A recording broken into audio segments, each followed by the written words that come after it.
એ નવા દિવસોના બધાને રામ રામ। તો વાલી બહેનો, તમને મારા ભાઈ પનીર ચીલી ખાવા લઈ જાય કે નહીં? ન લઈ જતા હોય ને તો બળતરા નહીં કરતા। હું તમારા માટે આપણે રેસીપી લઈશું મસ્ત પનીર ચીલીની। તો ચાલો બનાવીએ। એને બનાવવા માટે આપણે કોર્નફ્લોર, લસણની પેસ્ટ, મીઠું અને પાણી એડ કરીને એક આપણે પેસ્ટ બનાવી લેવાની છે। પેસ્ટની અંદર પનીર નાખી દેવાનું છે અને પછી એને આપણે મૂકી દેવાનું છે તળવા। વિડીયો ગમે તો લાઈક શેર અને ફોલો કરજો। સુરતથી હોય તો એકવાર મારા રેસ્ટોરન્ટે આવીને આટો મારી જાજો।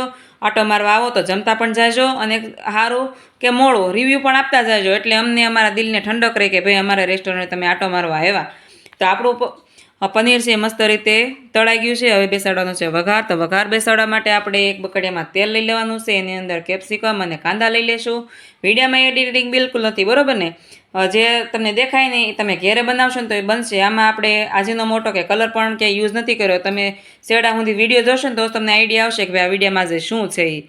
તો બધાને 90% જ પકવા દેવાનું છે। 10%માં આપણે જે ચાઇનીઝની જાન કહેવાય ને, આદુ લસણ અને મરચાંની જે પેસ્ટ આવે એ નાખશો તો જ આપણું મંચુરિયન હોય કે પછી ગમે એ બનાવો તમે તો જ એનો ટેસ્ટ સારો આવશે। આ 3 વસ્તુ હોય ને એ, તો આ 3 વસ્તુ મસ્ત રીતે ચડી જાય ને પછી વારો છે સોસનો। તો ભાઈ chilli sauce, soya sauce, ketchup, cornflour, મીઠું આ બધું નાખીને મસ્ત રીતે ને ચડવા દેવાનું છે। ઉતાળ બિલકુલ નથી કરવાની। અને પછી નાખવાનું છે આપણે જે ફ્રાય કરેલું પનીર છે ને એ, ને પનીરને પણ મસ્ત રીતે મિક્સ કરી લેવાનું છે। અને પછી વારો છે લીલોતરીનો।